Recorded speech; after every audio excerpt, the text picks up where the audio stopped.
It's the Rush Utah High School Sports every day. Here we go, Larry said. Hup. Who should win the Deseret News Mr. Baseball Award in 2026?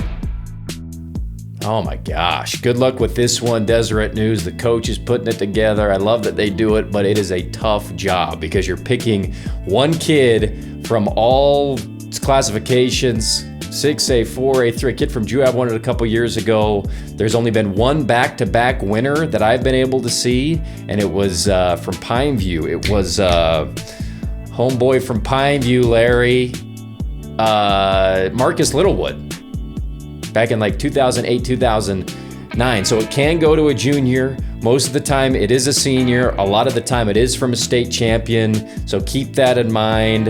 A lot of the time it happens to be a top prospect, a kid going to a power school. So keep that in mind, Larry, as we go through some of the candidates here. If you're looking at 6A, the other thing is it's usually a slugger.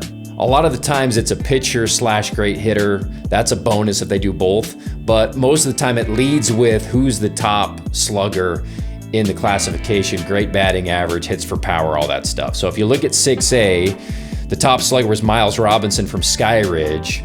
And you add on to that the great run they had, semi-Cinderella run as a 7 seed all the way to the state championship game. But we talked about him last week with Taylor Berg. So that's a guy to keep an eye on. Joel Dasney at Layton is second in slugging. And then Cooper Goff, who's just a junior out of Mount Ridge, is third in slugging. Plus he's a great prospect, great 5-tool kid out of Mountain Ridge. So he's definitely a contender. If you look at Kingston Stroshine, who led the whole state in batting average, I don't think he has the plate appearances. I think that's what's going to hurt him. Lone Peak had a great year, got upset in the playoffs, but Stroshine hit 650 or whatever, but had about half the plate appearances as the other guys at the tops of all these categories. If you look at the state champions, that's tough. You can pick 4 or 5 guys probably to have as candidates for Mr. Baseball.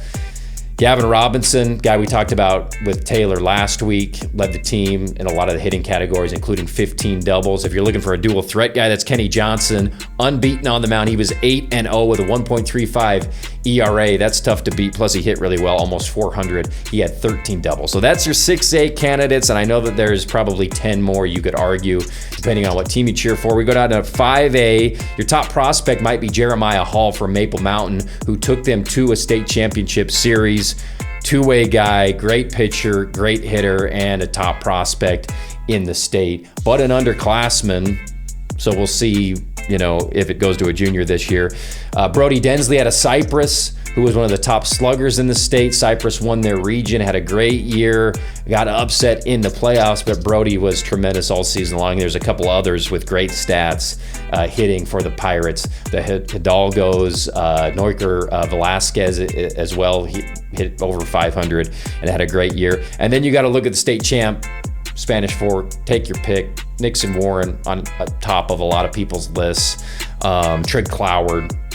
So if it comes from the champion, you got a few to pick from Spanish Fork. When you go to 4A, that's where the numbers balloon. This is like the classification with the craziest slugging numbers. Let's start with Trayvon, who finished top 3 in all 3 Triple Crown categories: average, RBIs, and home runs. He was 4th in average. He was 1st in ribbies with 60, which is tying the state record. Larry, double check that, but I think 60 tied the all-time state record. 60 RBIs in the season. I remember talking about it going into the state tournament, and it was like, I don't know if he's got like 52 heading in, and he got to 60 and was a part and the leader of the record-breaking offensive production performance for Snow Canyon. One of the programs with the best offensive numbers year in and year out, and they had a record-setting year, and he was the leader of that. So Trey is up there, obviously. Senior, won the championship. Cooper Hawks from Timpanogos is right there. Led the classification in slugging. Had 9 triples, Larry, 15 doubles, and 8 home runs. He's just a junior. He ranked high in all the Triple Crown categories as well in Timpanogos. Had a tremendous season, so he's looking pretty good, but just a junior. And then Harmon Skeen's got to be mentioned. Just looking at the sluggers in 4A, not necessarily pitchers, Harmon Skeen 13 with 16 home runs. He's slugged like 11-10, Larry, so he'll be in the conversation as well. Desert Hills goes to the state championship, has a great year in Coach Jagan Levitt's first season for the Thunder. If you go down to 3A, their top slugger, Zach Blackham from Manti. Manti had a tremendous year. Blackham slugged 808. If you look at the champions, Tyson Marks had 16 doubles, led them in a lot of their slugging categories, talking about Union now. So take your pick there.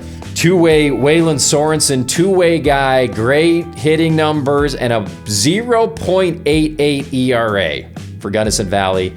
Final Four team, he was great. Braxton Pickett was great. Great year for Gunnison.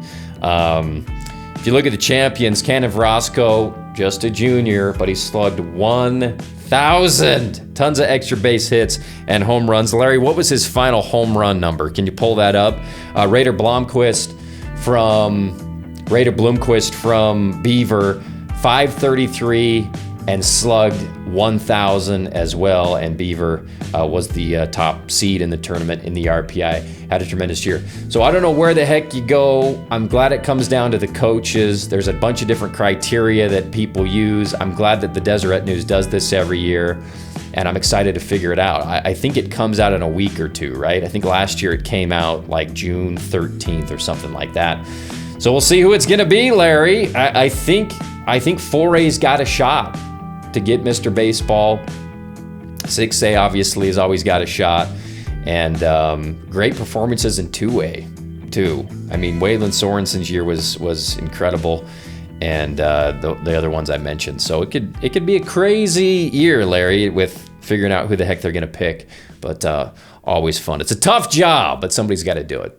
All right, we're going to take a break. Brought to you by Appliance Wholesalers Plus. We love the boys that sell GE at AWP. They've been doing it for over 25 years, supporting local high school athletes. Support AWP. Go get your appliances, your washer, dry, you're cleaning your kids' pants all throughout the summer, playing softball or baseball. AWP, get you taken care of for wholesale prices. It's a cheat code across the freeway from the Bloomington Walmart here in southern Utah. We love Appliance Wholesalers Plus. Also want to thank Grass Creek Construction, who are huge boosters of local athletes. They build up the community, they invest in the community, and support local athletes wherever they build. We love Grass Creek Construction as well. Quick break. Back with more right after this on The Rush. Who should win the Deseret News Miss Softball Award in 2026? All right, this one might be a little bit more cut and dried than baseball. I think your leader in the clubhouse after another tremendous season has got to be KJ Blackmer, because her slugging numbers are off the charts. She hit 26 home runs, which is, I think, one off the state record in softball. And she's arguably the most dominant pitcher in 5A and the whole state. And her team went to the state championship series, lost a heartbreaker, but she had a 1.35 ERA, which was top 3 in the entire state, any classification, pitched 123 innings. She's just a junior. I don't know if that hurts her or not. I don't think it should. And those 26 home runs, her power numbers are just incredible for Box Elder. A couple others that deserve to be mentioned. Isabella Milo from Hunter, she had 25 home runs and slugged 1604 for Hunter. Her slugging percentage is tops in the whole state. Maddie Montoya, who we talked a lot about from Juan Diego, her slugging numbers were great. She had 15 triples this year for the Soaring Eagle. She was tremendous. Lulu West for the champ Desert Hills Thunder on the mound. History, all the records she set for the state, all-time winningest pitcher and for her school at Desert Hills. You could argue Riley Green as well for D Hills, finally getting that state championship for the program. Aaliyah Elmer for Salem Hills, they won it in 5A. You could name a couple different players for Salem Hills. She led them in a lot of categories, including 17 home runs this year. At Grantsville, how many have they won in a row, Larry? What a program. We'll mention Hayden and Peyton, by the way, for them. Once again, great players. Their numbers are off the charts. And then Miley Platt, probably for Enterprise, who won as a 4 seed this year in 2A, getting the championship. But I think because of the power numbers, because of the pitching numbers, and absolute dominance in every phase of the game, I think KJ Blackmer is in the catbird seat for Miss Softball for the Deseret News. But once again, we'll see what the coaches say when they vote. I hit dinger. All right, Larry, this segment is brought to you by Nets on Fire for summer tournaments, camps, leadership trainings, and more. NetsOnFire.org, the premier basketball training facility, arguably in all of Utah. They have some of the best talent coming down all throughout the summer to compete in tournaments. Get your team signed up. Go to NetsOnFire.org. We're looking at high school football, the top 5 scoring offenses who are returning their quarterback this year. So a lot of the programs that went and won state championships last year, their quarterbacks were seniors. We're looking at the top 5 scoring offenses who are returning their quarterback this season. Let's start. We're looking at number 5, Jackson Hunt from Mountain Ridge. Mountain Ridge scored 33.3 points per game. Jackson Hunt, 35 touchdowns. They scored 434 points in 13 games. They lost to Corner Canyon in the playoffs, but won 10 times. I think they were 10-3 last year. The Sentinels, and Jackson's coming back. Number 4 is Ian Mayer and South Summit. He had 31 touchdowns last season. They scored 36.6 points per game. They lost to San Juan in the playoffs. They had 8 wins last year. Ian coming back for South Summit. Let's go to number 3. We got Brighton Reutzel from Stansbury, 41 touchdowns, and the Stallions scored 37.1 points per game last season. And what was their win total? 9 wins last year. They lost to Crimson Cliffs in the playoffs. We go to number 2, Camden Lopati from West. Incredible numbers last year. 49 points per game. They scored 637 points. He had 34 touchdowns, and he's coming back. Doesn't seem fair, folks. Camden Lopati back for West for his senior season. And at number 1, he was just a sophomore last year, Bo Yeomans from San Juan. San Juan scored 707 points last season, Larry. That's 54.3 points per game, and Bo Yeomans was a big part of that. He scored 34 touchdowns for the Broncos.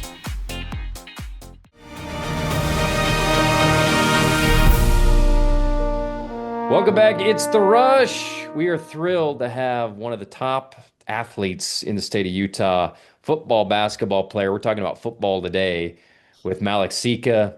Football story brought to you today by Appliance Wholesalers Plus. Malik, how the heck are you, buddy? I'm good. How are you? Thanks for having me. You excited for summer? Yes, sir. Let's go. Cannot Let's wait. go. All right, good deal. Let's start with question number 1. The first question I ask in all of these football story segments we do. Do you remember your first ever touchdown playing football? Yes, I do. I believe I was in 6th grade and I was an X-Men through all the years I played football. So Oh, I really? actually, yeah, I started football in 6th grade. It's my first year ever. And I think it was actually 7th grade. And I couldn't like do any of your skills positions because I was over the weight limit. But the coaches put me at safety for that season. And I remember it's the last game of the season. We played Mountain Ridge, and I picked off the quarterback and I ran it back for a pick six. Oh, nice. Did Yeah. anybody get footage of that? Yeah, I think my mom has a video of it. You can hear her screaming, celebrating everything. It was pretty fun. It was pretty cool. That's great. I'm gonna reach out to her to try to get that. We'll play it right now if we end up getting it. For What was sure. that like going from an X-Man to, transition into now you're a skill guy? Yeah, I mean, I feel like it's definitely a little different for sure. Wasn't anything like too crazy though, just because I've been playing basketball and like it's kind of just hand-eye coordination, even like just tossing the football backyard with friends, with Sure. my dad, just that just kind of helped. So that was pretty good.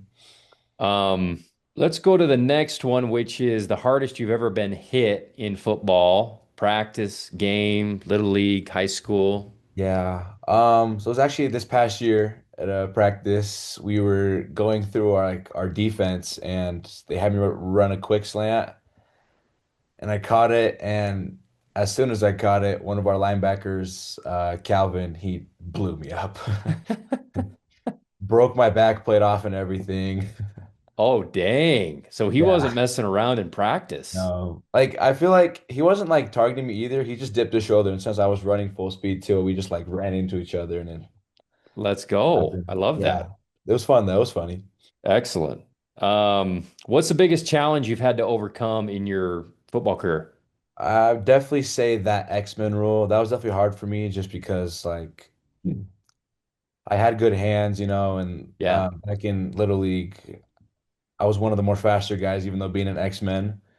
It was just hard that I couldn't really just like use my skills and talents to the best of my ability. And like during that, that's kind of what caused me to stop playing football for a bit and then just focus on basketball. Now you're a star on the basketball team, you're a star on the football team. We were talking off air about that a little bit. Mhm. Um, how do you manage playing two sports, kind of being one of the dudes on in both programs, kind of balancing that, I guess. Yeah, it's definitely kind of hard, but I'm thankful for both my coaches for just being understanding. Like Coach Ale, a football coach, he understands like if I've got basketball or something during basketball season. Same thing with Coach Carling. It's the same thing, vice versa. He'd be like, if it's football season, you go to football. So that's just really nice to have them being supported and understanding. What are a couple of reasons you can point to, Malik, about why Westlake football is successful? First off, we have great coaches. Our coaches, they want what's best for the team. They have the team's best interest. They're willing to do whatever it takes to help us get to where we want to be or whatever goals we have. We have players, we have great players who are hardworking, show up every day, no matter what, willing to perfect their crafts. And lastly, we definitely have a great community, loving community, great student section, everything, which just helps us. Awesome. All right, then, do you have a good story or something like that that demonstrates what type of coach Coach Ale is like? Definitely. I have a couple. I have a memory and then I have a good story that kind of sums up how he is. He's really just a straight up guy. He wants to see his players succeed and he really wants to see his players like succeed as well at the next level.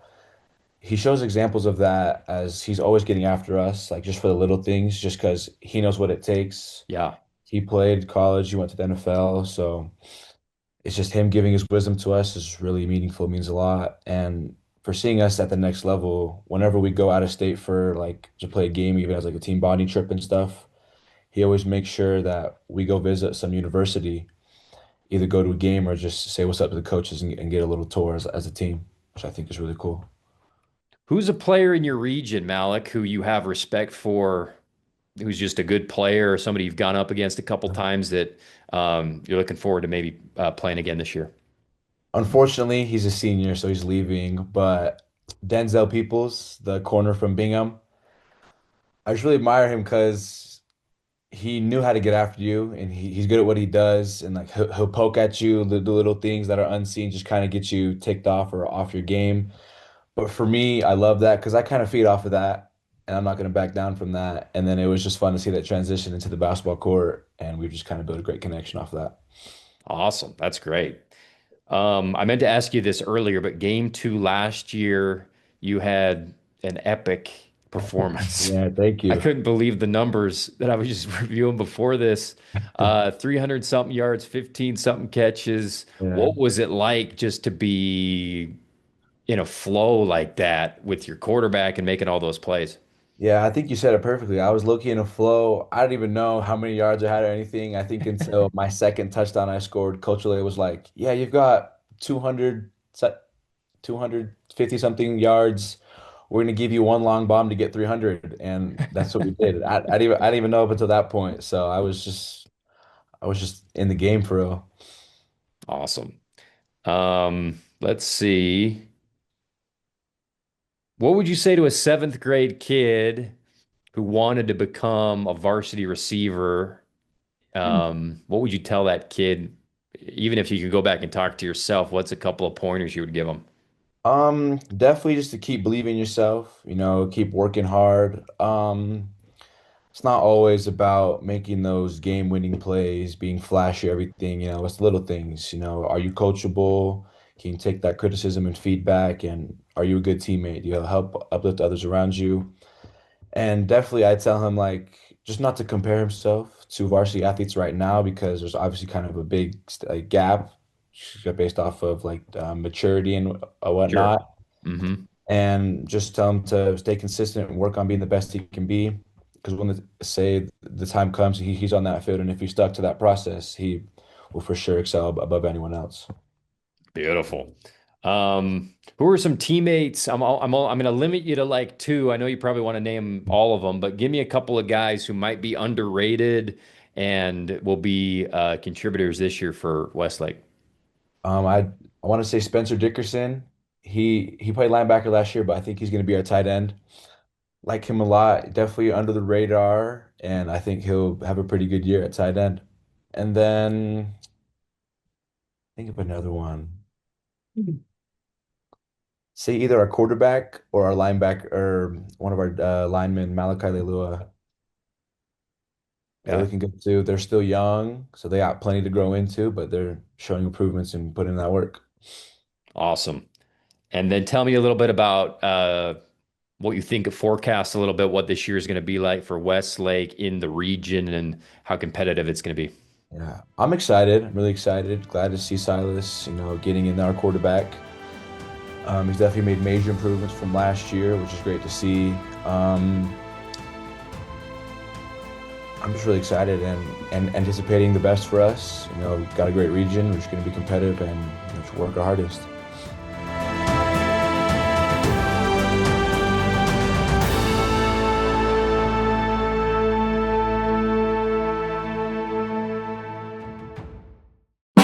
Send us your highlights, Andy at therushutah.com or anywhere on social media at The Rush Utah. It's The Rush Utah, high school sports every day.